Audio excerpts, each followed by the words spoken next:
Bismillahirrahmanirrahim. Assalamualaikum warahmatullahi wabarakatuh. Waalaikumsalam warahmatullahi wabarakatuh. Waalaikumsalam warahmatullahi wabarakatuh. Alhamdulillah wa syukurillah wassalatu wassalamu ala rasulillah wa ala alihi wa sahbihi wa mawalah amma ba'dah. Senugraning Gusti yang murbing dumadi mugi tansah kajiwa kasarira ing jiwangga panjenengan sedaya telah kula waratin sagung dumadi. Yang terhormat Ketua Manasa Komisariat Semarang sekaligus moderator acara kita malam hari ini, Dr. Widodo SSM Hum. Yang terhormat pembicara utama kita pada malam hari ini, Dr. Samiti Halim SAG MSI. Yang terhormat Dekan Fakultas Pendidikan Bahasa dan Seni Universitas PGRI Semarang, Ibu Siti Musyarakah SPD MHUM. Yang terhormat Kaprodi Pendidikan Bahasa Jawa Universitas PGRI Semarang, Ibu Yuli Kurniati Werdiningsih SPD MPD, serta hadirin yang berbahagia. Alhamdulillah, puji syukur kita panjatkan kehadirat Allah Subhanahu wa taala yang telah memberikan kesehatan dan kesempatan sehingga kita dapat berkumpul secara virtual dalam webinar diskusi naskah Nusantara seri 2 dengan tema salat dalam perspektif Islam Jawa, kajian naskah Suluk Sajatining Salat. Dan tak lupa sholawat serta salam kita aturkan kepada junjungan Nabi Agung Muhammad Shallallahu Alaihi Wasallam yang kita tunggu-tunggu syafaatnya di Yaumil Qiyamah. Amin ya Rabbal Alamin. Hadirin yang berbahagia, izinkan saya Muhammad Robit Farih selaku MC pada webinar diskusi naskah Nusantara seri 2 yang diselenggarakan oleh Manasa Komisariat Semarang yang bekerja sama dengan Universitas PGRI Semarang. Semoga acara ini dapat memberikan manfaat dan wawasan yang mendalam bagi kita semua. Amin ya Rabbal Alamin. Adapun susunan acara kita malam ini, yang pertama itu pembukaan, yang kedua sambutan-sambutan, yang ketiga pemaparan materi, yang keempat sesi diskusi dan tanya jawab, yang terakhir penutup. Untuk membuka acara pada malam hari ini, marilah kita bersama-sama membaca basmalah. Bismillahirrahmanirrahim. Selanjutnya kita akan mendengarkan sambutan dari Kaprodi Pendidikan Bahasa Jawa Universitas PGRI Semarang, Ibu Yuli Kurniati Werdiningsih SPD MPD. Waktu dan layar kami persilahkan. Matur nuwun sangat Mas Robit Farih. Wekdalipun sugeng dalu. Assalamualaikum warahmatullahi wabarakatuh. Ingkang dahat kinurmat Bu Dekan FPBS Ibu Siti Musyarakah SPD MHUM. Ingkang kinurmat ugi Bapak Widodo, Bapak Dr. Widodo, Ketua Komisariat Semarang, ya, Ketua Manasa Komisariat Semarang. Lajeng ugi ingkang sampun rawuh Pak Samidi saking Unwahas, matur nuwun sangat sampun rawuh lan ingkang ugi tansah kinurmat menika sepuh kula menika nggih Bapak Profesor Yusro Edi Nugroho, matur nuwun sangat Prof. Sampun Sugeng dalu, Bu. sugeng dalu. Matur nuwun sangat sampun rawuh dan selamat Prof atas Nggih. pengukuhannya. Beliau adalah profesor terbaru dari UNES, alhamdulillah telah dikukuhkan seminggu yang lalu. Lajeng yang kami hormati juga ada Bapak Ibu dosen dari Universitas PGRI Semarang dan tentunya yang sangat kami banggakan adalah teman-teman peserta yang telah berkontribusi pada kesempatan hari ini. Alhamdulillah puji syukur, marilah kita panjatkan kehadirat Ilahi Robi karena pada kesempatan yang luar biasa baik ini Prodi PBSD telah diberi kesempatan luar biasa oleh HISKI oleh Manasa Komisariat Semarang dalam menyelenggarakan kegiatan seminar dan diskusi naskah. Di prodi kami ada mata kuliah pernaskahan Jawa, sehingga ini adalah salah satu upaya kami untuk bisa mengenalkan lebih banyak hal terkait dengan pernaskahan khususnya di Jawa kepada para mahasiswa kami. Dan tentunya ini upaya kami untuk turut serta menjaga keberlangsungan dan juga kelestarian naskah-naskah Jawa. Ibu Bapak dan hadirin yang kami hormati, tidak perlu panjang lebar karena ini para narasumber juga sudah rawuh, moderator sudah rawuh, peserta juga sudah jauh-jauh. Bu Dekan perlu kami laporkan tadi peserta ada yang dari Kediri, ada yang dari Malang, ada yang dari Pemalang, ada yang dari, wah ini dari seantero negeri nih nampaknya Bu Dekan. Alhamdulillah matur nuwun sangat Bapak Ibu dan seluruh peserta yang berkenan rawuh. Demikian yang bisa saya aturaken Bu Dekan dan Bapak Ibu sekalian.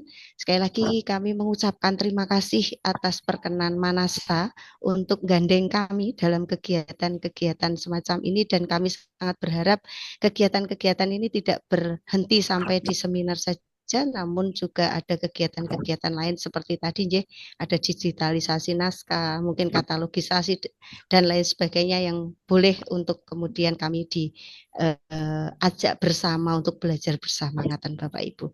Estu matur nuwun sangat atas segala kekurangan kami mengucapkan permohonan maaf. Wassalamualaikum warahmatullahi wabarakatuh. Sugeng dalu. Waalaikumsalam. Waalaikumsalam warahmatullahi wabarakatuh. Terima kasih Ibu Yuli. Lanjutkan sambutan yang kedua, yaitu sambutan dari Dekan Fakultas Pendidikan Bahasa dan Seni Inggris kepada Ibu Siti Musyarakah SPD MHUM. Waktu dan layar yang persilahkan. Terima kasih Mas Robi. Assalamualaikum warahmatullahi wabarakatuh. Waalaikumsalam warahmatullahi wabarakatuh. Yang terhormat narasumber kita malam ini, Bapak Dr. Samidi Kalim, SAG MSI. Yang saya hormati pula Ketua Manasa Komisariat Semarang, Bapak Dr. Widodo MHUM. Ini teman lama saya. Selamat malam Pak Widodo. Selamat malam, Mbak Dekan. Iya, alhamdulillah akhirnya bisa bertemu ya meskipun melalui Zoom.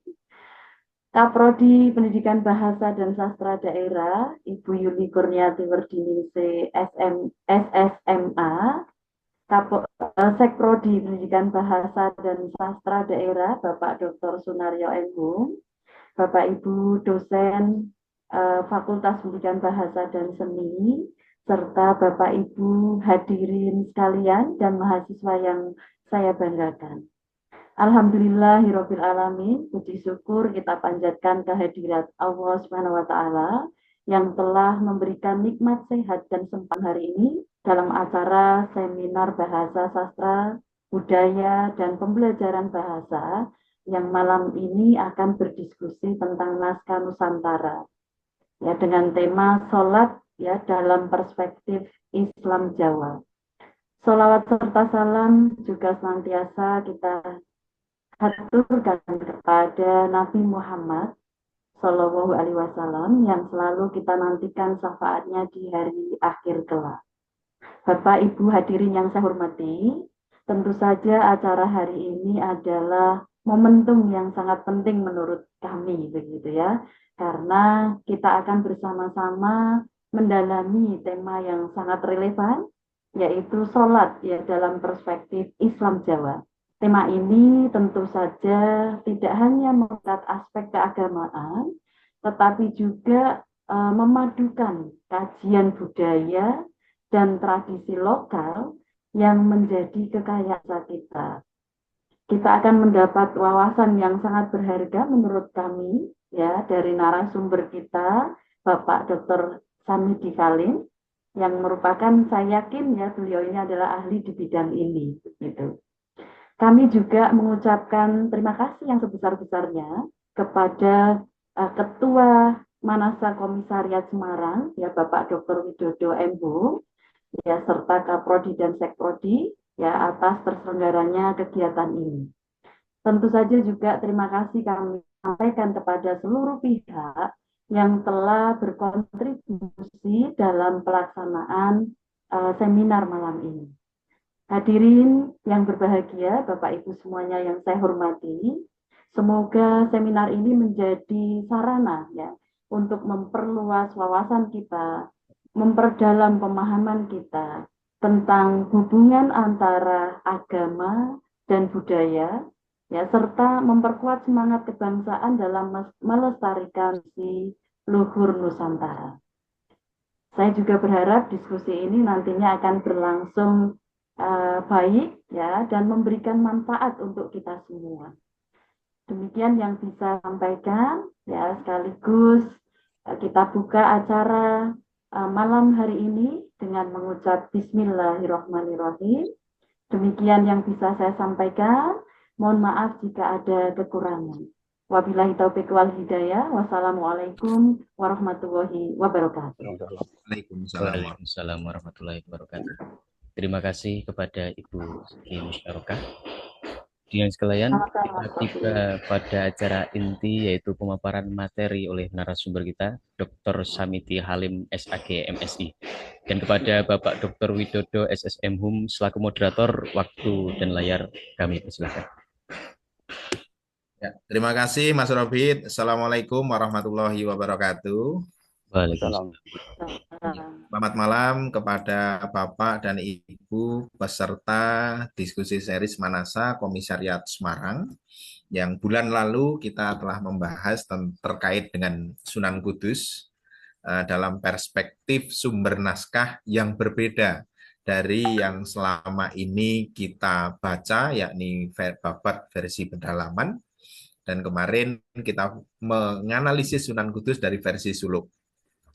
Pada malam hari ini, Kang Samidi, kalau saya biasa menyapa, beliau akan menguraikan atau akan berdiskusi bareng dengan kita semua salat Islam Kejawen atau suluk sejatining solat, suluk solat sarengat tarekat hakikat makrifat. Ini nih, kula muga-muga ono solat yang meringankan proses dan praktek, Mas. Saya itu yang digoleki pokoknya yang paling enteng, yang paling gampang ning yo hasilnya apik. Monggo Mas Amidi, saya tidak berpanjang lebar terkait apa yang ingin jenengan sampaikan, tetapi hal ini adalah salah satu aliran atau yang berkembang di Jawa adalah Islam Jawa, yang kalau saya sekilas tadi membaca uraian Kang Samidi adalah jumbuh banget gitu lah Mas pokoknya. Monggo Mas, sepenuhnya saya aturakan jenengan untuk diskusi pada malam hari ini. Nanti ada session diskusi kurang lebih 20 sampai maksimal 25 menit jenengan sampaikan materi tentang suluk sejatining salat. Apa nek salat sing sejati iki kok ana lali rukuk barang. Mas Amidi, sawetahipun. Nggih. Mak Assalamualaikum warahmatullahi wabarakatuh. Nyuwun dijadikan co-host dulu Mas Amidi, Mbak Yuli, panitia. Biar bisa share materi. Saya materi kemarin sudah tak kirim. Ya, oke. Tak share dari saya, Mas. Saya tidak bisa nge-share ini. Saya langsung. Oke. Aja nanti. Atau Mas Wid atau kami. Oke, tak share, Mbak. Siap.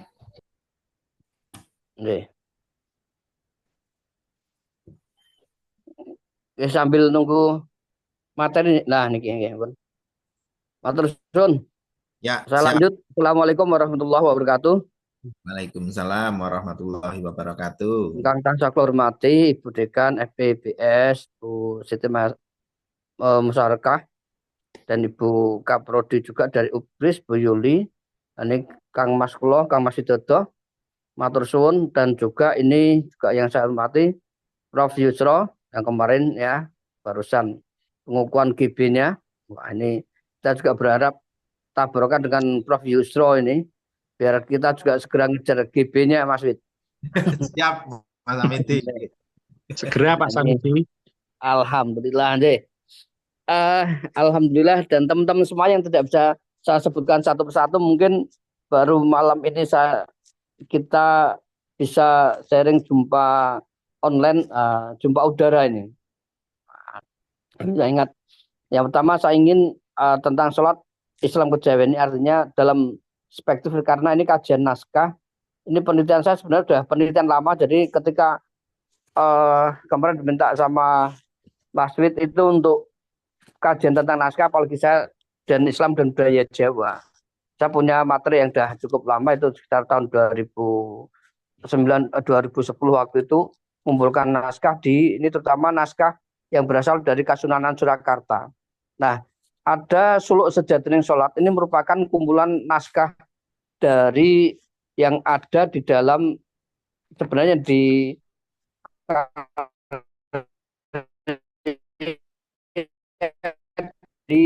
pada abad ke-18, tetapi kemudian ditulis ulang pada abad Pakubuwono yang ke-9, sehingga penulisan lagi Suluk ini di dalam masih tersimpan di Museum Sasono Pustaka. Nih, masih tersimpan di Sasono Pustaka. Kemudian naskah-naskah atau manuskrip yang ada ini merupakan ada 27 teks dari satu manuskrip ini. Kemudian dari sekian teks itu saya memilih Suluk Sejatining Sholat. Dan kemarin awalnya saya mau satu Suluk Sejatining Sholat, tetapi yang terkaitan dengan sholat ini saya ada dua, yaitu satu Suluk Sejatining Sholat, yang dua teks yang berupa dengan judul Suluk, kalau dalam Jawa kan nyebutnya sholat, sarekat, tarekat, kakekat, dan marifat. Karena itu masih tulisan aksara Jawa, sehingga tidak bisa berbunyi hakikat. Nah, apalagi ya kan makrifat, jadi makrifat. Nah, bahasa Jawa kan gitu dalam teksnya. Nah, suluk ini merupakan yang suluk di antara 27 macam, di antara 27 teks yang ada di dalam namanya, judul manuskripnya itu adalah koleksi dari Serat Suluk Jaman Kraton Dalem ing Surakarta. Jadi manuskripnya itu Serat Suluk, kemudian di antara nama-nama ada 27 teks yang ada di dalam manuskrip itu, di dalam Serat Suluk, yang tadi saya sampaikan bahwa ini juga sudah mulai ada 27 macam suluk di antara naskah ini, dan di era Pakubuwono III dan kemudian keempat, kemudian ini direproduksi lagi atas perintah dalam Kanjeng Sunan Pakubuwono yang ingkang kaping 9.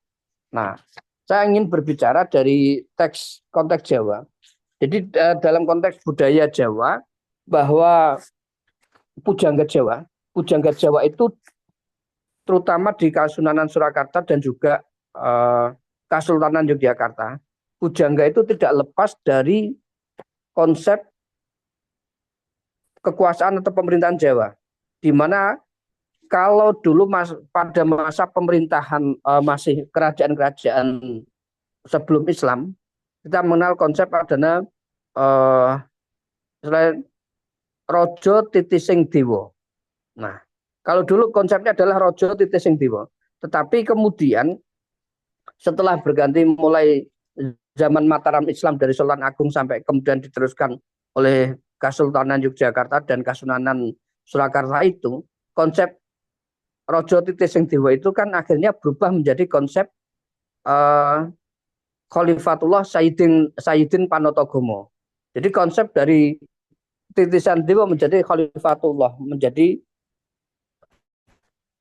utusan Allah, Khalifah Allah di muka bumi. Nah, ini hampir sebenarnya hanya penjawaan atau pengislaman budaya Jawa yang pada masa itu masih konsep alam kadewatan menjadi alam keislaman. Nah, ini ada konteks itu. Kemudian yang kedua, konteksnya budaya Jawa, bahwa sang pujangga itu pasti akan tidak lepas dari akar budayanya, budaya Jawa, yang di situ pasti akan banyak peran politis dari keraton untuk menjunjung, mengangkat budaya Jawa dan mengagungkan dari rajanya.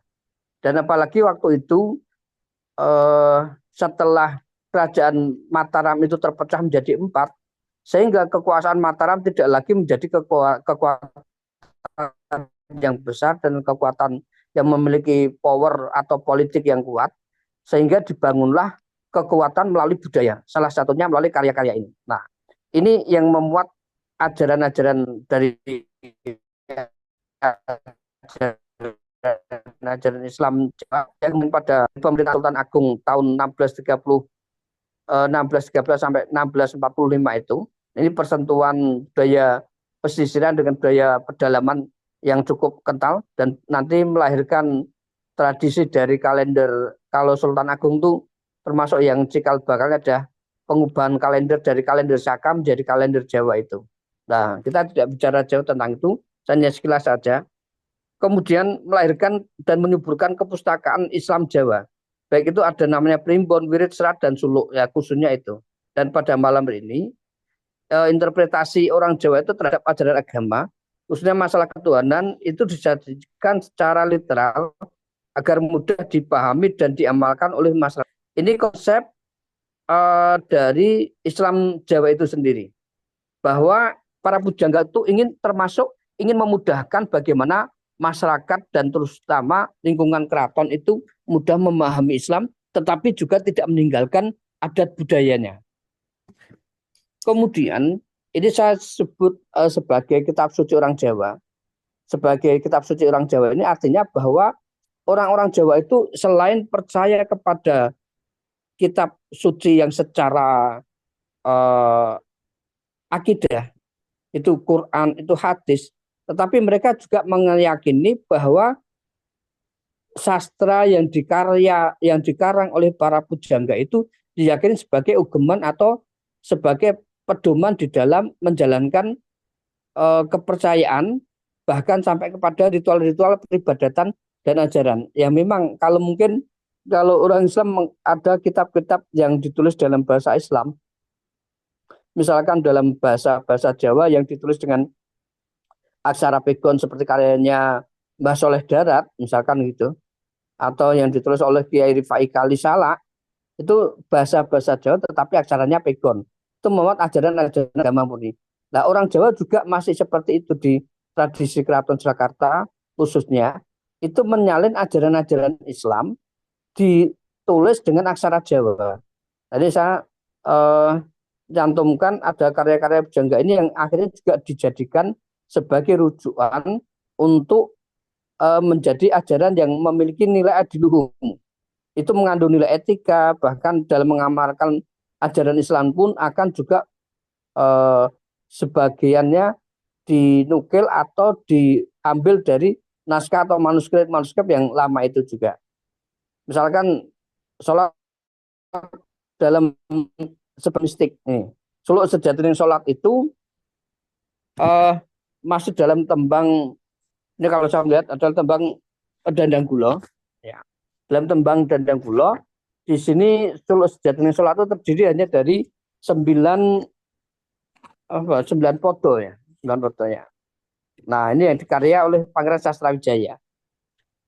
Kemudian Suluk sholat Saringat, Tarekat, Hakikat, Makrifat itu ada 11 podo.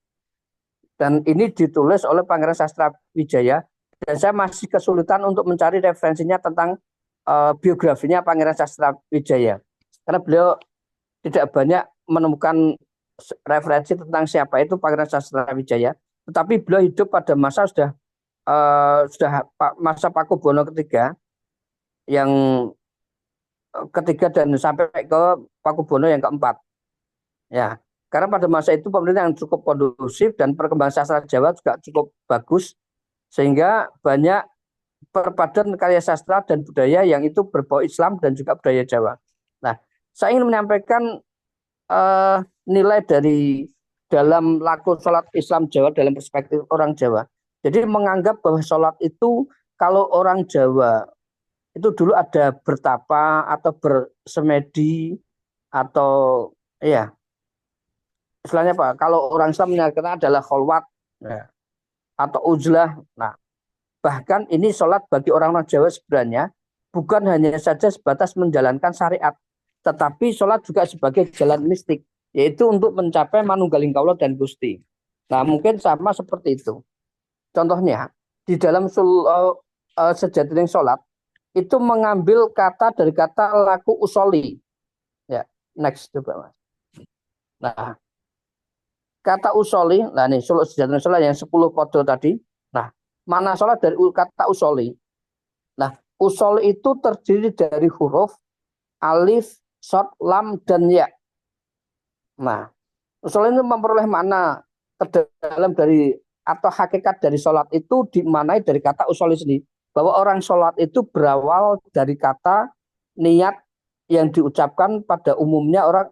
Jadi ini adalah Islam Jawa yang dianut terutama di kalangan keraton ini juga sebenarnya adalah Sunni. Mereka melaksanakan sholat dengan melalui niat dengan mengucapkan usoli. Ya, bukan langsung tahu-tahu langsung ujuk-ujuk takbiratul ihram, enggak. Usoli ini tetap dilafadzkan. Maka lafadz usoli ini yang menyatakan diri usoli yang artinya aku niat sholat ini memiliki makna yang luar biasa bagi orang Jawa. Usoli dalam hakikatnya alif, shot, lam dan ya atau alif layina itu. Alif itu adalah lambang perumpamaan Tuhan, wujud yang satu yang tunggal seperti huruf alif itu sendiri yang merupakan sifat dan zatnya Tuhan. Kemudian shot dan lam itu merupakan sifat dan lamnya adalah dari zatnya. Antara shot dan lam itu menyatu, antara sifat dan zat Tuhan yang menyatu ada di dalam diri manusia sebagai sosok manusia insan kamil. Nah, ini bagian dari usolinya di situ. Kemudian ya itu sebagai untuk menguatkan. Next one. Gitu ya. Nah, kemudian ini untuk menguatkan bahwa ketika orang usoli, orang berdiri. Nah ini, saya ingin dalam serat suluk sejatinya sholat itu, bahkan usoli itu bentuk dari orang melaksanakan niatnya untuk ketika sudah takbiratul ihram itu meniatkan bahwa dirinya ketika menyebut usoli itu artinya sudah meniadakan diri dan menganggap Tuhan ada di dalam dirinya. Dia menyembah kepada Tuhan yang maujud melalui esensi zat dan sifatnya. Nah, ini melalui usoli. Kemudian bentuk dari yang tadi Mas, yang Muhammad tadi. Nah, kata Muhammad yang dari mem hak dan mem dal itu merupakan simbol yang mengejawantakan dunia.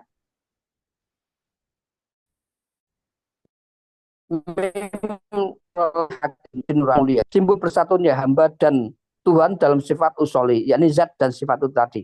Nah, makanya dalam praktek sholat itu bentuk sholat itu kalau diurai itu ada 4 bentuk alif, hak, mim, dal.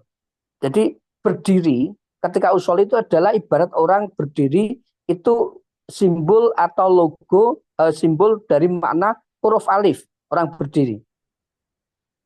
Kemudian ketika ruku itu ibaratnya huruf hak. Ya, itu huruf hak. Kemudian ketika orang sujud itu ibarat huruf mim. Dan ketika duduk itu huruf dal. Jadi bentuk sholat, gerakan sholat di dalam sholat suluk sejatinya sholat itu, gerakan sholat, bentuk sholat itu terdiri dari 4 huruf. Alif, ha, mim, dal. Ini kalau dibaca menjadi huruf Ahmad. Nah, menjadi Ahmad. Nah, Ahmad kan sifat yang terpuji, yang mulia. Orangnya yang di mausufnya, akhirnya di sini, akhirnya menjadi namanya Muhammad. Yang terpuji atau yang mulia. Jadi pada hakikatnya, usoli sholat itu, dari alif, hak, mim, dan dal itu adalah bentuk sholat. Bagaimana makanya kita itu sebagai umat Islam sama diartikan sebagai utusan-utusan Tuhan yang lainnya, utusan kecil. Kalau kita bisa melaksanakan sholat secara hakikat itu, maka pada hakikatnya kita juga sifat Ahmad. Kita akan menjadi Muhammad yang lainnya. Artinya kita bisa meniru seperti Rasulullah Muhammad SAW itu sendiri. Nah, ini melalui apa? Melalui sholat itu sendiri. Jadi pengejawantahan kita di mana bahwa kita sudah menyatu dengan Tuhan.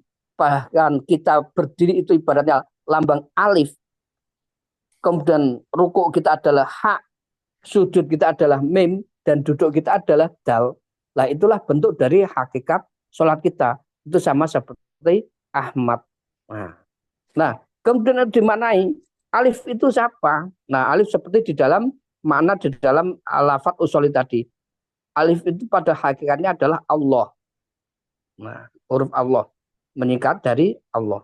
Kemudian ha itu adalah hamdun. Hamdun itu adalah puji-pujian. Jadi ketika kita rukuk itu adalah bentuk dari hak, itu adalah ketika kita memuji kepada Sang Pencipta. Jadi kalau kita sudah berbentuk alif, kita merasa meniadakan diri kita dan kita menyatu atau manunggal dengan Tuhan kepada Allah Ta'ala, itu kita sudah bentuk alif itu sendiri. Lah kalau kita sudah hilang kesadaran kita masuk pada dunia dimensi ilahiyah, yang kita lakukan apa ya? Kita hanya memuji kepada Zat yang Maha Kuasa, yaitu kepada Allah Ta'ala, hak itu sendiri. Hamdun, kita hanya puji-pujian. Kita hanya memuji kepada Allah Ta'ala. Kita mampunya memuji. Nah, setelah memuji, kita bentuk berikutnya adalah bentuk mim. Ketika kita sujud, seperti lafaz bentuk huruf mim. Nah, mim itu adalah ketundukan kita, kepasrahan kita kepada Sang Maha Pencipta, kepada Allah Ta'ala, karena kita adalah sebagai mim, adalah sebagai makhluk. Kalau kita sudah makhluk, kita tidak punya apa-apa, tidak bisa apa-apa, dan tidak berdaya apa-apa.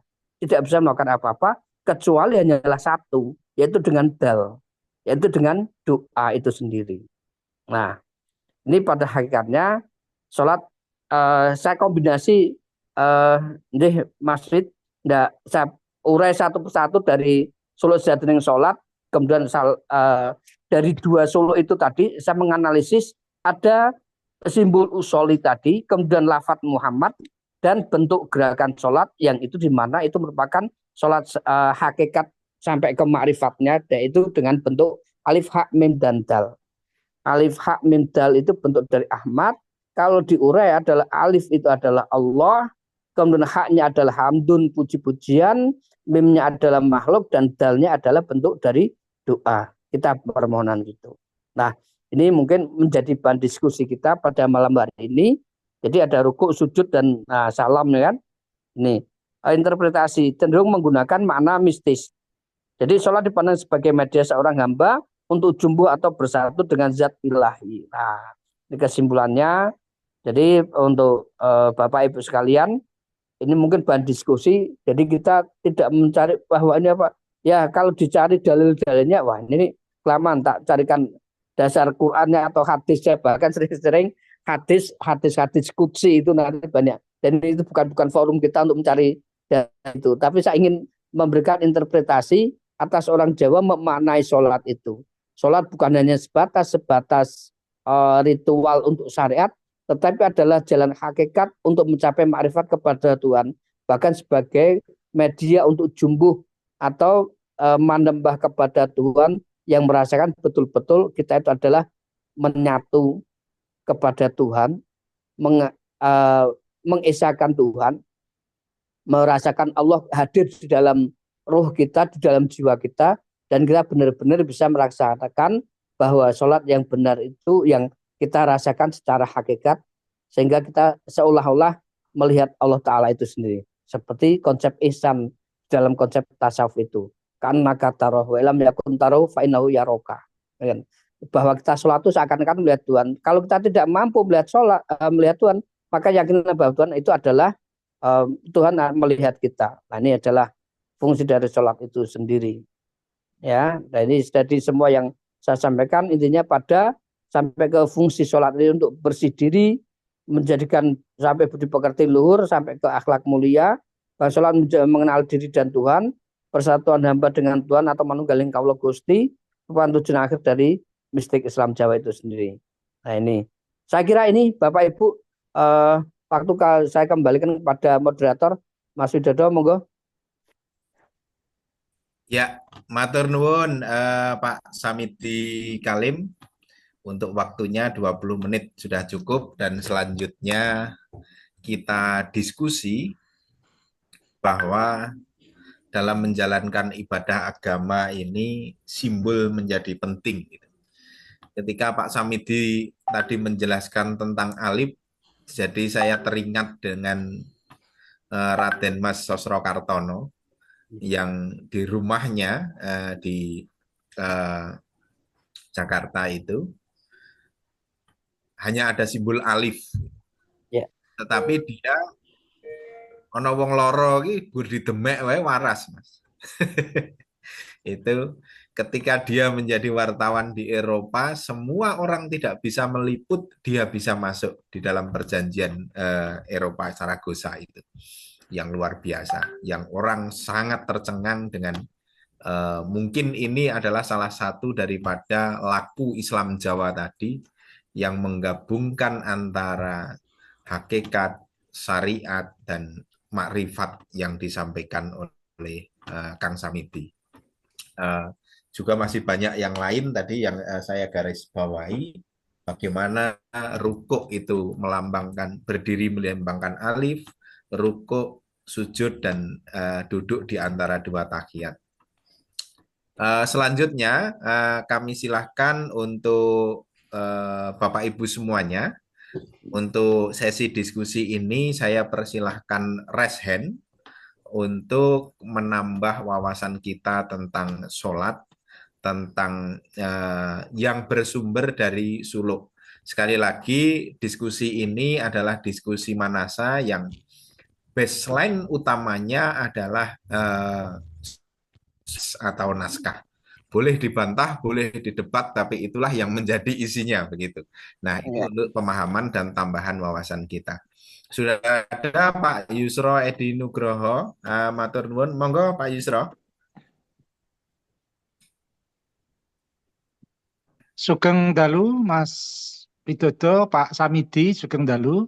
Ya. Nggih. Kula niku gemes kalian suluk niki, Pak. Nggih. Suluk menika jarang disentuh oleh para peneliti. Nah, tuh. Okay. Nah, ini rumah yang sangat luar biasa, bisa kita jadikan produktivitas yang tinggi untuk penelitian. Kulo dari Pak Samidi mangke. Siap. Ada ini Pak bukunya. Wah, nggih. Saya nggih. Engkang kulo sunaken pirsa ngeten. Orang Jawa sekarang, masyarakat sekarang itu menjudgment atau menghakimi bahwa keraton itu kejawen. Yeah. Keraton itu orang Islam. Iya. Yeah. Gitu. Apa-apa dijukuk saka Hindu dijawake ngoten niku. Iya. Padahal setahu saya karya suluk itu produksinya internal keraton, bukan eksternal keraton. Kalau eksternal itu kayak Kiai Soleh Darat dan lain-lain itu basis pesantren, kira-kira seperti itu. Tapi ini kan basisnya basis keraton loh. Keraton Islam banget kok. Apa meneh ngrembugi babakan sholat, gitu. Termasuk di dalam Serat Widotomo itu juga bicara tentang bagaimana manembah itu kan juga luar biasa keislaman para raja Jawa pada waktu itu.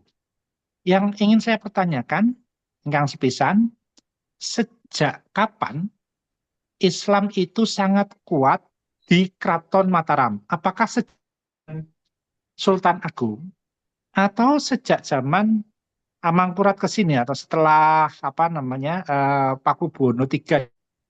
Nah, ini Yun Perso babakan kesejarahan itu. Kemudian yang kedua, varian tentang suluk itu ternyata macam-macam, Pak Samidi. Ada yang sifatnya, ini kalau yang tentang sholat, kesan saya itu lebih transparan, ya, lebih terbuka dengan cara-cara teks itu diceritakan dalam bahasa Jawa, begitu. Tetapi ada beberapa seperti suluk Tridadi, itu tentang dadu, Pak. Tentang kartu ceki. Kemudian suluk Sopokogo, saya agak lupa, itu tentang cerita binatang. Belum lagi nanti ada suluk Syekh Malaya, itu yang basisnya cerita. Nah ini kira-kira sebaran rumahnya seperti apa, Pak? Ngerti nggih? Matur nuwun. Matur nuwun Pak Samidi. Matur nuwun Pak Yusro. Nggih. Monggo Mas Samidi langsung ditanggapi sambil nanti menunggu yang lain untuk resen. Ada varian suluk dan kapan sih keraton ini menjadi dari tadi rojo titisaning dewa dadi kalifatullah secara eksplisit di dalam karya sastra, Mas. Gini pun karena nek Kalifatullah fil ard ini saya Din Panotogomo menawi Jawane menika sejak secara karya sastra muncul di dalam teks itu sejak kapan mekaten? Monggo Mas Hamidi, kalian varian pun suluk menika wau. Nggih, matur suwun. Yang pertama memang kalau mengapresiasi dari bagaimana peran seorang Sultan Agung ketika memindahkan pusat peradaban itu kan kita yakini bahwa Sultan Agung itu yang kemudian memadukan unsur terutama yang monumental, Ya. okay? Yang monumental karyanya beliau sendiri adalah Sastra Gending. Nah, itu satu. Yang kedua, yang monumental itu Sultan Agung itu mampu memadukan mengubah kalender Saka yang dulunya menggunakan sistem Syamsiah, peredaran matahari, atau lunar ya, solar, maaf, solar. Itu menggunakan peredaran matahari kalau kalender Saka dulunya.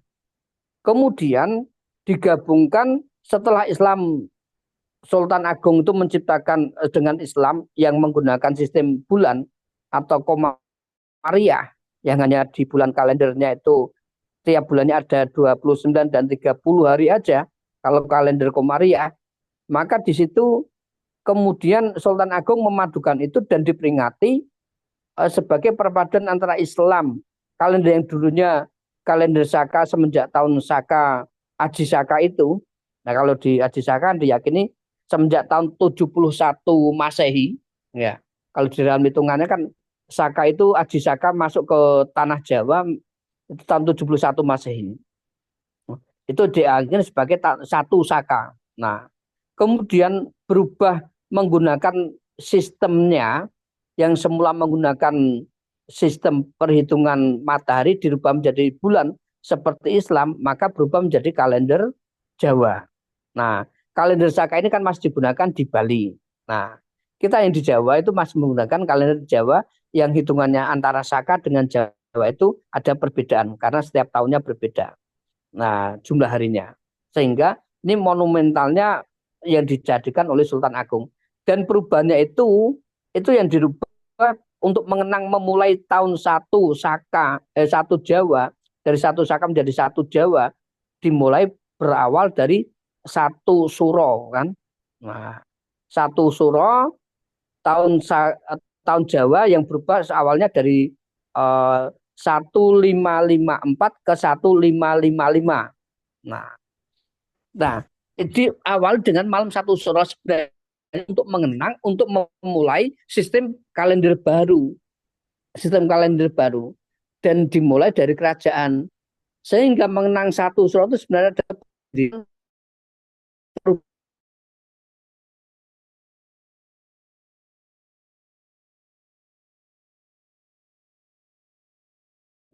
Padahal keraton kan sebenarnya menetapkan kalender itu. Dan itu adalah sebagai perubahan yang monumental bagi Sultan Agung. Untuk perubahan tradisi. Dari tradisi yang dulu ada Hindu Buddhanya sampai ke situ. Itu sastra. Nah, di era Sultan Agung, mulai abad ke-16 itu, memang sastra belum begitu, sastra Jawa itu memang belum begitu muncul. Artinya belum begitu banyak pujanggannya. Tetapi setelahnya itu mulai abad ke-17-18, yang itu kemudian akhirnya apalagi yang ditunjang pada era kemudian dari Mangkunegoro IV yang terkenal sama Ronggo Warsito itu. Nah, itu di abad-abad ke situ. Makanya kalau di serat ada serat, primbon, dan suluk itu sudah budaya Islam. Dan isinya kan masing-masing hampir sama. Kalau kita ada serat, suluk, dan bahkan primbon, itu kan isinya hampir sama, hanya berbeda istilahnya apa? Pokok bahasan. Misalkan Kak, serat Jitab Soro, serat Wirid Hidayat Jati itu yang lebih kepada nilai-nilai tasawuf. Kemudian suluk, benar yang disampaikan oleh Pak Yusra tadi, memang benar suluk itu ada macam-macam. Ada suluk Tripomo, terus suluk yang ada suluk beberapa, padahal kata suluk itu sebenarnya kan berawal dari suluk dari bahasa Arab sebenarnya, dari salah kayak suluk itu tadi. Suluk itu adalah perjalanan atau laku orang hidup untuk menuju Tuhan. Orang yang berjalan namanya salik kan gitu. Nah, suluk ini adalah laku tirakatnya, tetapi itu akhirnya menjadi sebutan sebuah karya sastra. Ada suluk yang berisi cerita atau semacam kisah-kisah untuk memberikan pelajaran etika atau budi pekerti luhur. Ada berbicara tentang mengibaratkan dari tentang budaya, tentang ada kisah bakti kepada orang tua yang diibaratkan dengan seperti simbol-simbol dengan budaya binatang-binatang. Nah, itu ada laku itu, suluk seperti itu. Kemudian ada kisah-kisah tentang raja, suluk dan ini. Tetapi ada memang suluk yang saya temukan adalah suluk yang intinya berisi tentang ajaran tasawuf. Itu. Kemudian ada paling tidak ada 3 varian yang setahu saya nih, Prof. Satu suluk yang berbicara tentang konsep binatang, cerita-cerita binatang yang tujuannya adalah untuk memberikan pendidikan terhadap generasi anak-anak pada masa itu. Kayak apa? Fabel ya. Hampir sama seperti fabel. Kemudian yang kedua adalah cerita-cerita tentang hubungan orang yang diibaratkan dengan serat suluk. Suluk itu adalah untuk mengajarkan budi pekerti. Yang ketiga suluk yang kategori isinya lebih cenderung kepada tasawuf. Nah, ini saya ngambil poin yang ketiga, suluk yang berisi tentang tasawuf. Jadi paling tidak ada 3 itu tadi, suluk, dan saya ambil ke-3. Nah, kemudian orang memang saya sepakat dengan Prof. Yusra tadi. Orang mengatakan wah Jawa keraton itu adalah mistik sinkretik, enggak. Padahal ada beberapa, saya dulu juga menemukan ada di para pujangga keraton, apalagi seperti Ronggo Warsito yang jelas. Ronggo Warsito juga santri dan alim, muridnya Kiai Kasan Besari dari Ponorogo kan itu Pak. Bahkan para pujangga keraton itu juga para pengamal tarekat. Dan yang banyak itu adalah tarekat Satoriyah. Dari masa Pakubuwono III itu juga banyak yang mengamalkan tarekat Satoriyah. Dan ada, saya lupa, yang pernah saya tulis tentang serat apa, saya lupa ya. Jadi pada masa setelah Pakubuwono III itu ada salah satu naskah yang menunjukkan di situ keraton Jawa itu ada salah satu ulama yang disebut yang sampai ke Syekh Muhyiddin Pamijahan. Nah, Syekh Pamijahan.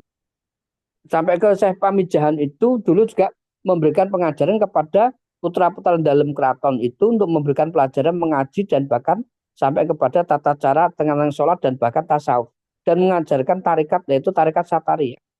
Nah, itu nanti akan berkembang di situ bahwa di keraton itu sebenarnya banyak karya-karya bernuansa Islam yang hanya saja orang tuh kalau sudah melihat keraton tuh memang tadi seperti sampaikan Pak Prof. Yusro tadi, kayak udah alergi, wah itu kebatinan, itu Hindu, itu Buddha, nah itu tuh. Dan itu klenik, itu mistik, padahal tidak semuanya seperti itu. Tapi banyak nilai-nilai ajaran Islam yang akhirnya dijawakan oleh dengan bahasa Jawa dan dengan aksara Jawa. Karena ketidaktahuan orang membaca itulah akhirnya menjadikan bahwa sastra Jawa itu dianggap sebagai sesuatu yang kalau bahasa sekarang mungkin ya bid'ah lah, kan? Dianggap bid'ah, dan itu mungkin dianggap syirik atau takhayul kan. Padahal di situ banyak dulu yang namanya kitab-kitab tentang fasolatan, kitab tentang puasa itu kalau ditulis dengan bahasa Jawa, dengan aksara Jawa pada masa kondisi itu banyak munculan. Banyak kita temukan juga di dalam naskah serat suluk ini pun isinya dari 27 ini isinya juga hampir banyak ada tembang-tembang dan ajaran budi pekerti luhur dan ajaran-ajaran Islam yang disadur dari Al-Quran dan Sunnah.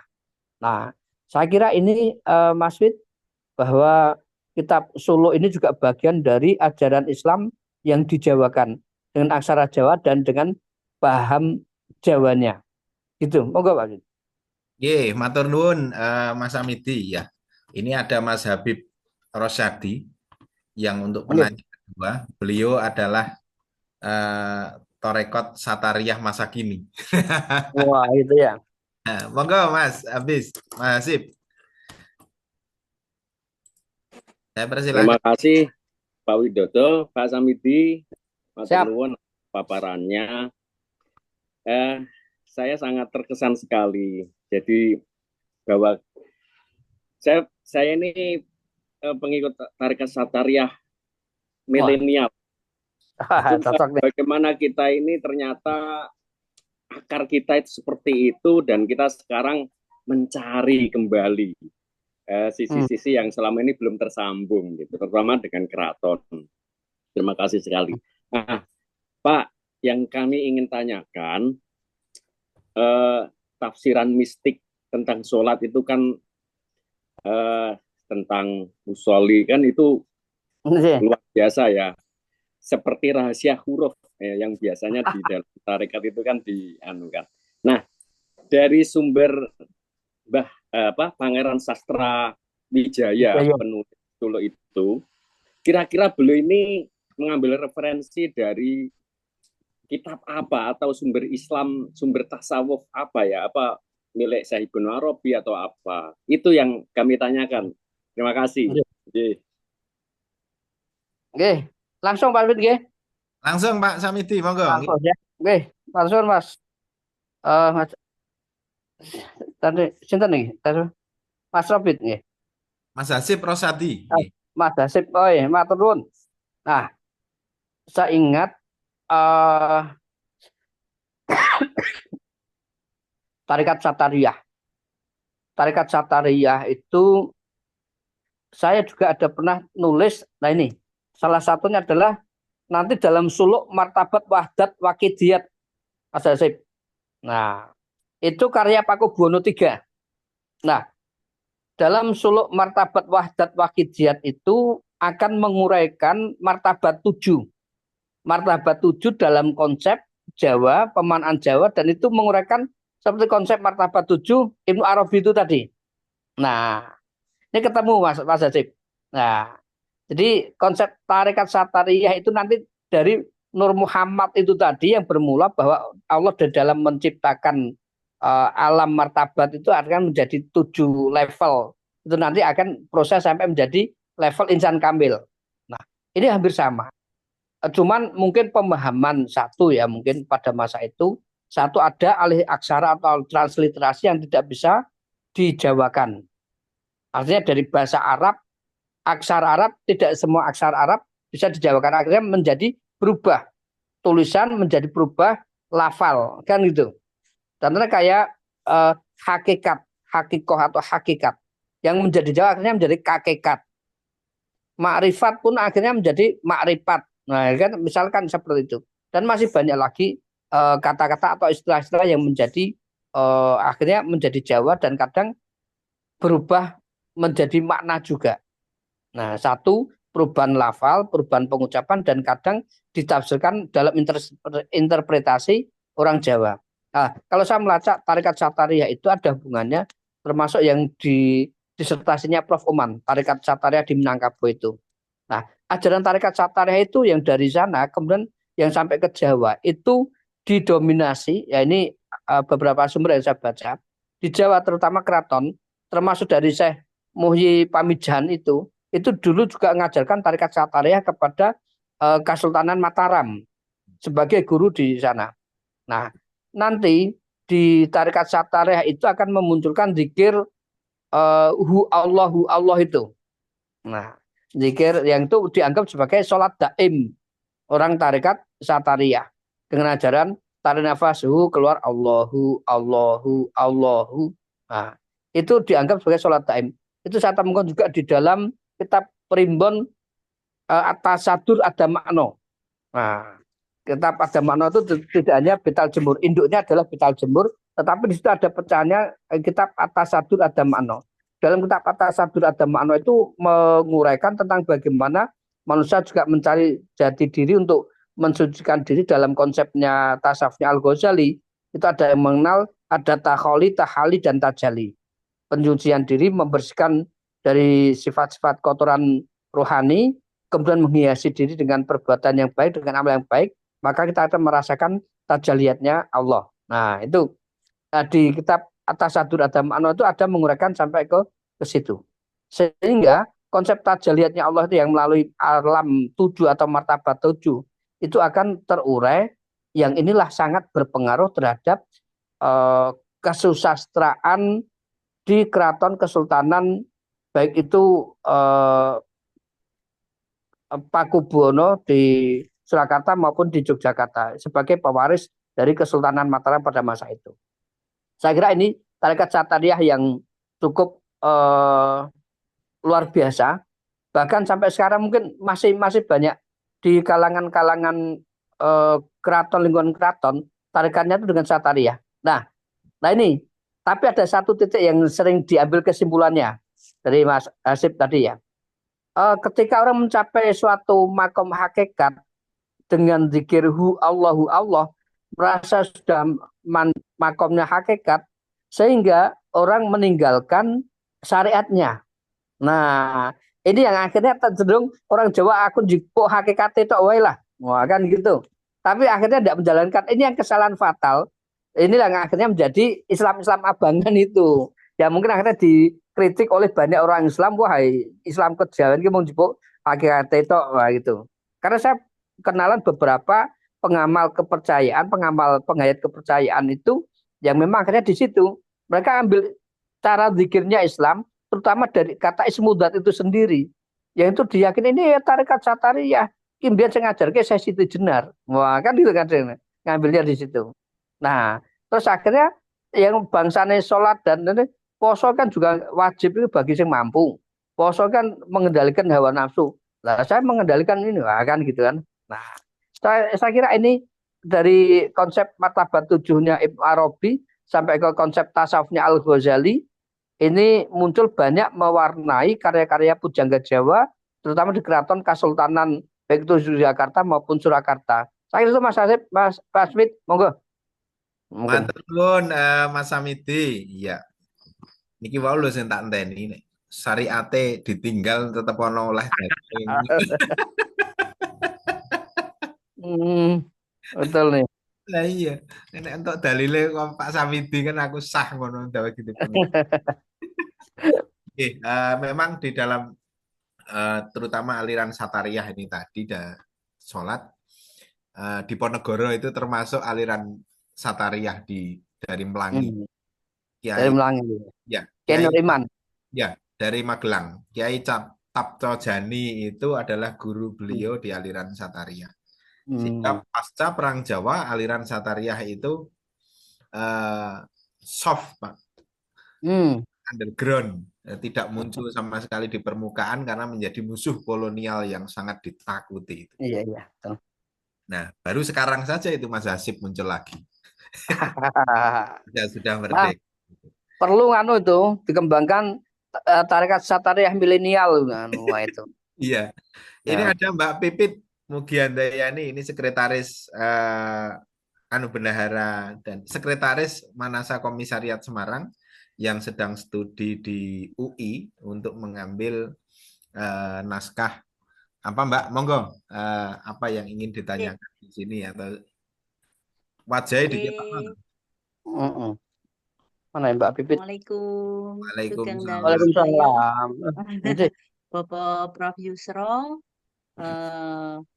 Kang Mas Doktor nih kakak kelas saya ini Dr. Widodo dan Pak Samidi, Pak Dr. Samidi dan Bapak Ibu yang lain serta teman-teman Nyun Sewu. Saya tidak membuka kamera aja. Aduh nih, takut apa ya? Dalam di balik layar. Oh gitu. Pemaparan yang luar biasa, nggih, saya sangat bukan hanya tertarik lagi, ini saya tersedot begitu, nggih, apalagi terkait dengan kebutuhan studi biasa, nggih, kaum pencari referensi dan pembuktian gitu. Kalau kakak kelas saya ini sudah membuktikan gitu apa yang dia cari sebagai detektif sudah terbongkar gini ya.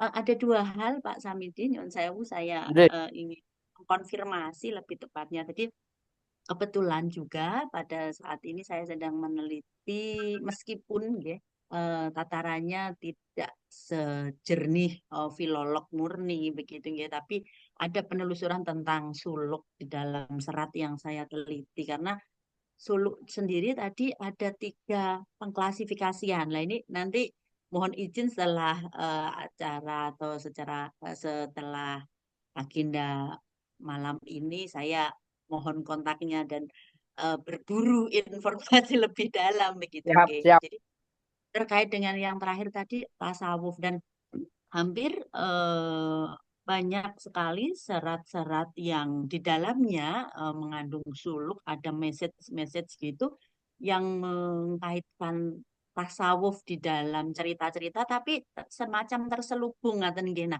ini kembali lagi ke naskah yang Pak Sami disampaikan tadi itu kan pernah disinggung di dalam tulisannya Nancy sepertinya begitu ya, meskipun tidak disebutkan. Saya curiga ini pujangganya itu memiliki nama lain. Mungkin kayak tadi ada semacam pengakuan belum menelusuri secara jelas gitu ya, karena di situ juga ada suluk Aceh karya Renggo Warsito, kemudian ada Martabat Songo juga yang menyebutkan tentang hal-hal yang tadi ada dalam suluk Sajatining Sholat tadi begitu. Nah, nyuwun sewu, apakah memang karakter begitu nggih, karakter suluk-suluk di abad di abad tersebut, maaf, di abad 18 tepatnya di masa Pakubuwono III, mengingat sejarah Pakubuwono II adalah disebutkan begitu ya, adalah pembawa misi Satariyah tadi yang karena tidak ada pengikutnya, jadi dianggap agak mungkin bukan gagal, tapi kemudian berganti menjadi Naksabandia dan selanjutnya sampai sekarang yang berkembang begitu. Nah, itu apakah sebenarnya menjadi cikal bakal? Itu pertama. Yang kedua, pertanyaan saya, nyuwun sewu lagi karena tadi ini juga terpancing Mas Widodo tadi. Kadang kan begitu nggih, kalau orang itu syariat, tarekat, hakikat, makrifat begitu ya. Jijibuk sing enak bae gitu ya. Jadi kaitannya dengan tadi. Nah, kalau saya ini juga karena kalau kita bicara sholat itu bicara tentang sembah. Bagaimana di dalam naskah itu mengekspresikan apakah di dalamnya tadi adalah ada 4 tingkatan, sembah rogo, sembah cipto, sembah jiwa, sembah roso gitu ya. Yang terakhir itu kan kadang kalau Islam kejawen tanda kutip lebih mengunggulkan yang sembah rosonya saja begitu nggih. Nah, itu bagaimana naskah tadi mengekspresikannya? Mungkin itu saja pertanyaan kita. Nyun, matur suwun sanget. Matur nuwun Mbak Pipit. Monggo Mas Amidi.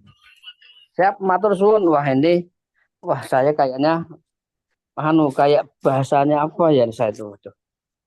Saya malah takut sendiri ini.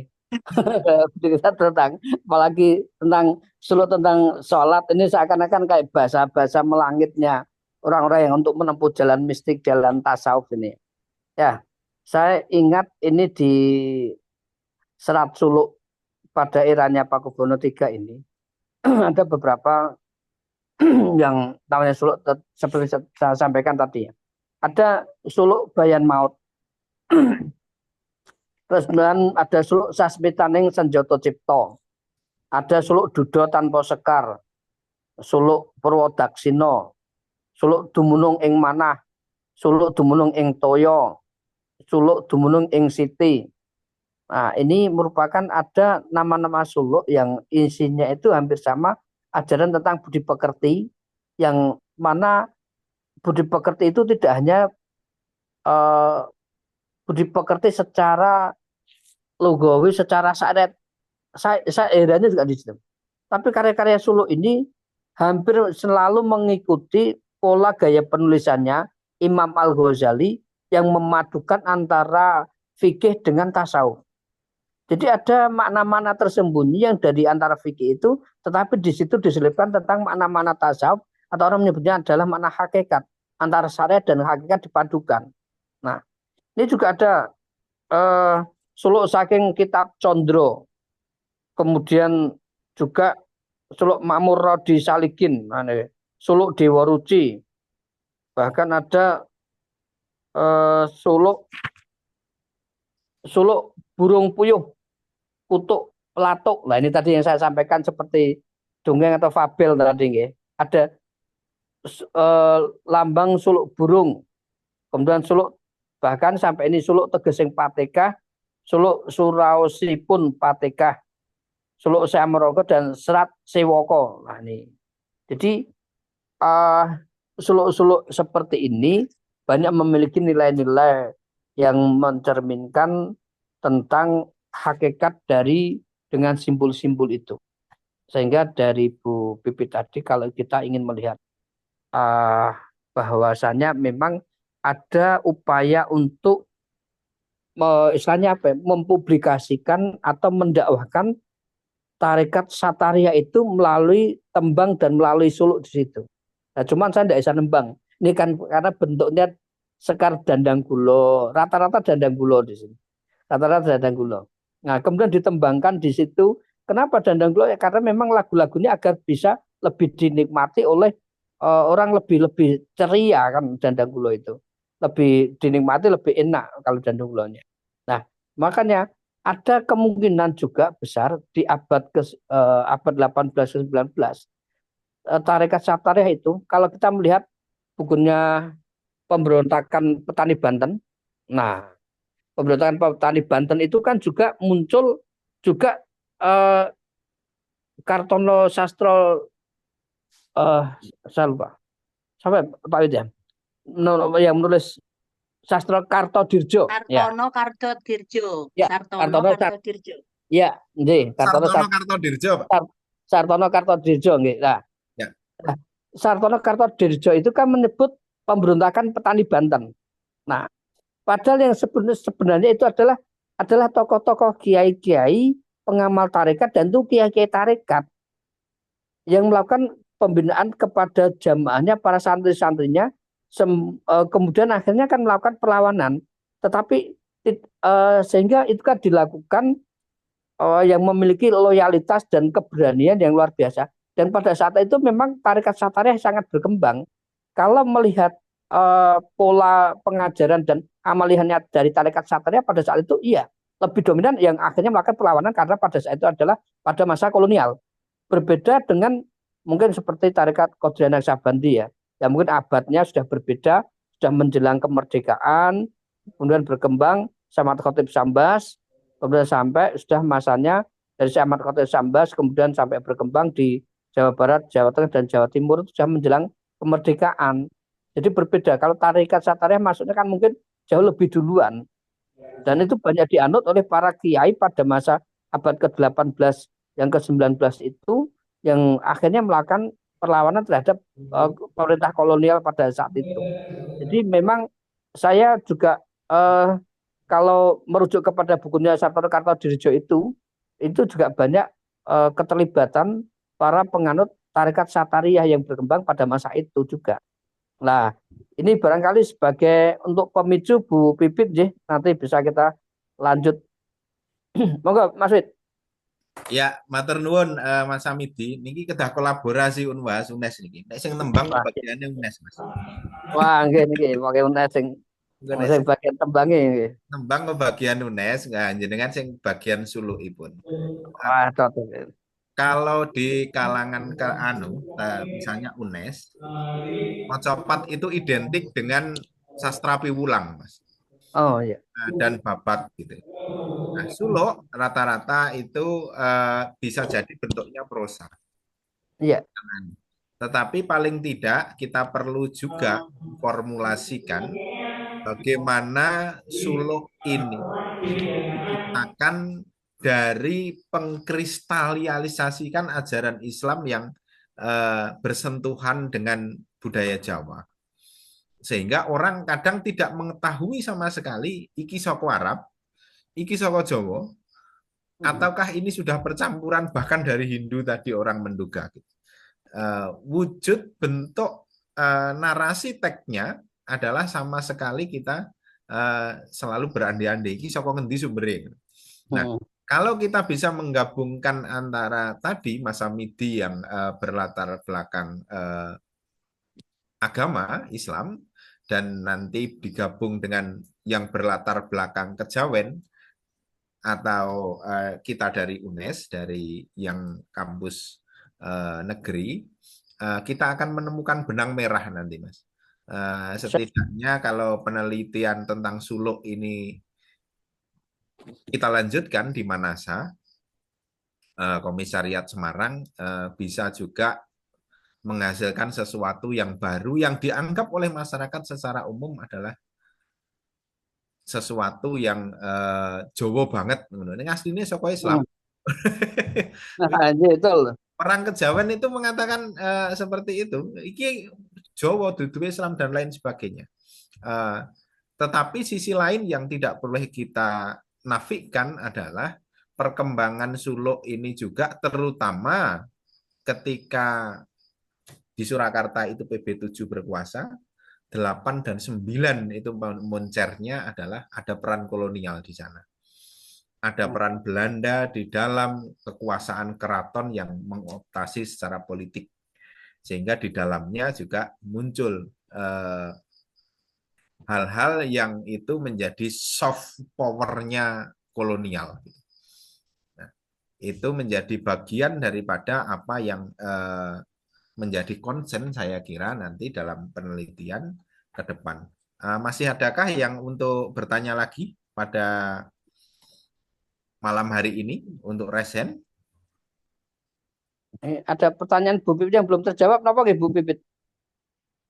Nah, Mbak Pipit kan itu tadi kayaknya unek-unek Pak Ketua Manasa juga gitu loh. Boleh milih nggak tadi sesembahan yang Oh ya, sembah rogo, sembah cipta, sembah kolbu dan sembah dalam naskah bagaimana? Karena yang saya sedikit menyinggung karena ada beberapa bait yang saya baca dalam syarat saya itu juga memang ada istilah manekung, jadi sembahnya itu sudah level sembah rasa ngaten.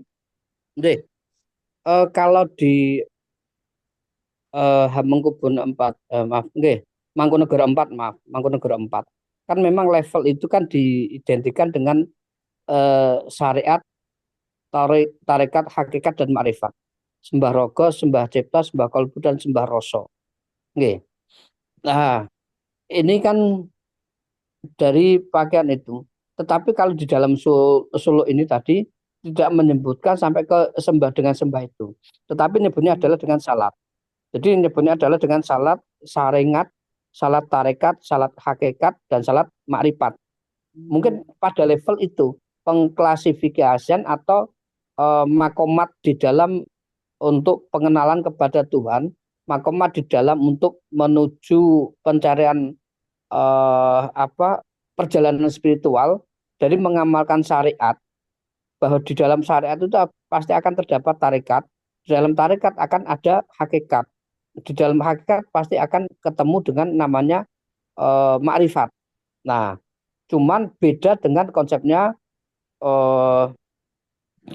yang Mangkunegara 4 itu tadi dengan sembah. Nah, bedanya kalau sembah itu kan sebenarnya lebih menguraikan bagaimana bentuk pola komunikasi antara manusia dengan Tuhan, dan juga sembahnya Mangkunegara 4 itu adalah dalam bentuk komunikasi dengan manusia.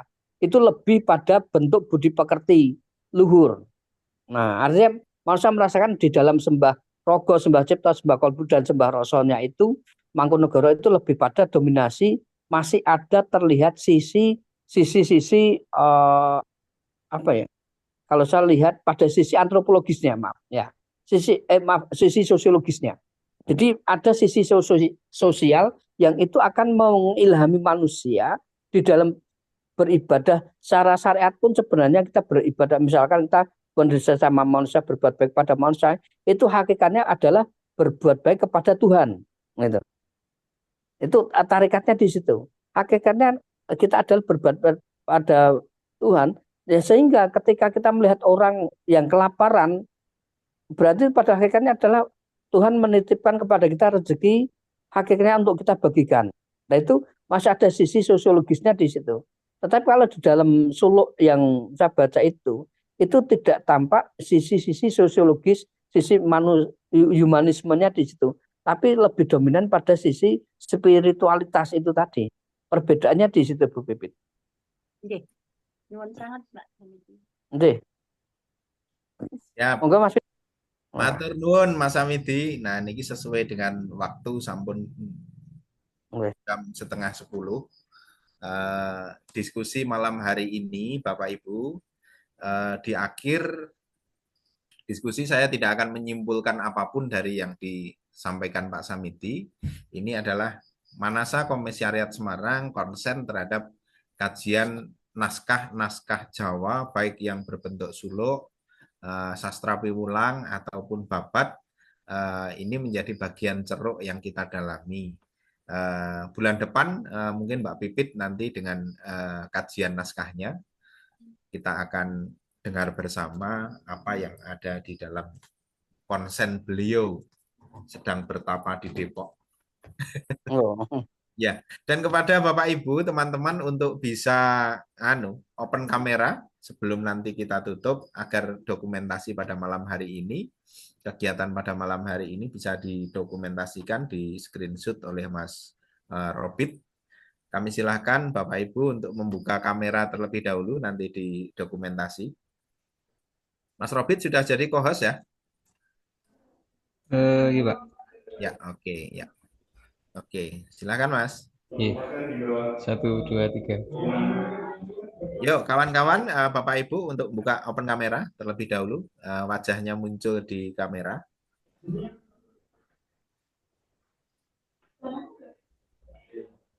Ya. Iya. Siap. Mas Sudi, Mas Anggit, Lukman, ada siapa lagi? Mas Aditya Maulana, Hasbi Afifi dari Tasikmalaya.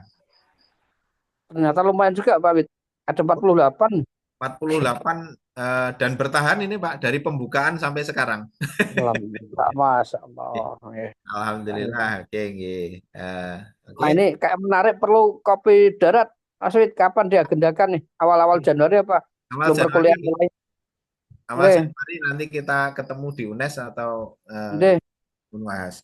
Siap, nggih. Siap, atau yang dekat nanti ambil kita Mas, yang naskah yang sudah jenengan digitalisasi supaya tidak berhenti pada digitalisasi.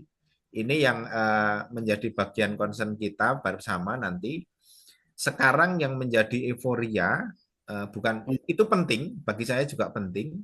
Digitalisasi adalah hal penting, tetapi jangan berhenti hanya pada digitalisasi dan diunggah di laman yang bisa ditonton dan disaksikan oleh orang dari penjuru manapun.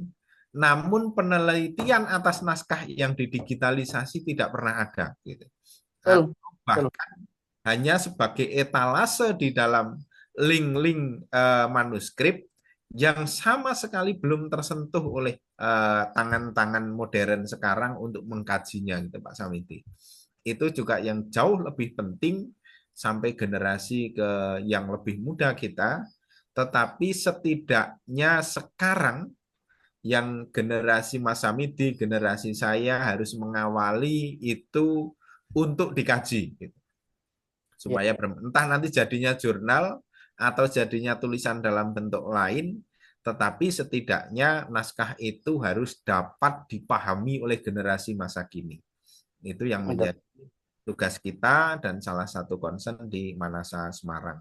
Kepada kawan-kawan yang baru saja studi, yang menjalani studi, khususnya yang tertarik dengan filologi, Manasa Komisariat Semarang siap membantu untuk menjembatani menjadi lini penjembatan antara pemilik naskah seperti Pak Samidi tadi, juga Perpusda Jawa Tengah, UNES, serta kampus-kampus yang menyediakan naskah, dan juga apabila Bapak dan Ibu menyaksikan ada naskah di daerah Bapak Ibu yang entah milik pribadi atau perorangan yang boleh didigitalisasi, kita selamatkan.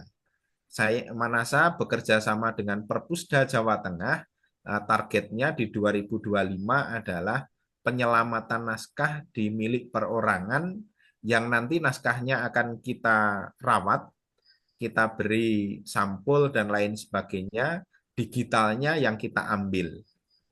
Sehingga Bapak Ibu dimanapun berada, jika memiliki atau mengetahui ada naskah di masyarakat yang belum tergarap, belum dirawat, belum didigitalisasi, maka sekarang Bapak dan Ibu bisa menghubungi Manasa Komisariat Semarang.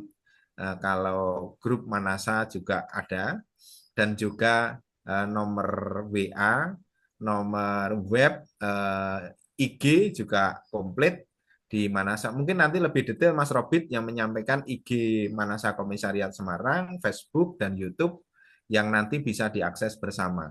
Nah, kalau Bapak Ibu memiliki informasi tentang naskah, di sanalah nanti tolong tinggalkan pesan untuk bisa kami lacak supaya naskah-naskah itu terselamatkan. Bagian dari kontribusi kita meskipun nanti kecil porsinya. Begitu, terima kasih Bapak dan Ibu atas kehadirannya bersemuka dalam Zoom malam hari ini.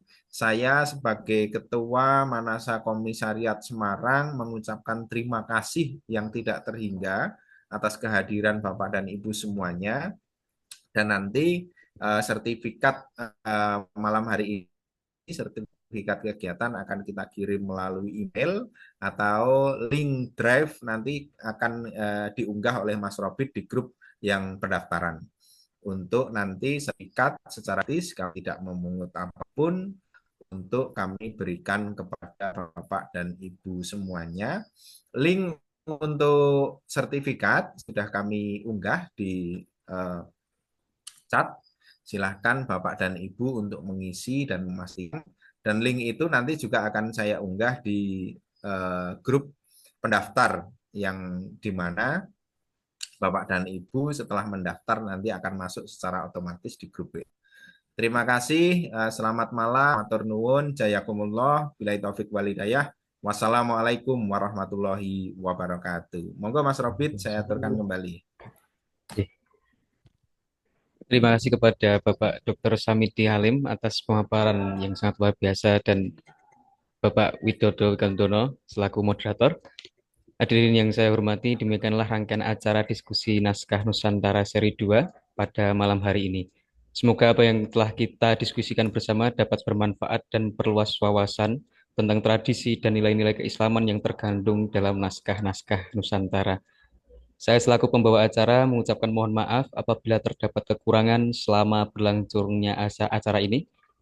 Untuk menutup acara pada malam hari ini, mari kita membaca hamdalah bersama-sama. Alhamdulillahirrahmanirrahim. Amin. Selaku MC pada malam hari ini, pamit undur diri. Wassalamualaikum warahmatullahi wabarakatuh. Semuanya. Mohon maaf. Lagi-lagi sangat Masih Pak Tamsi, Bu Pipin, Bapak Ibu yang lain, matur nuwun yang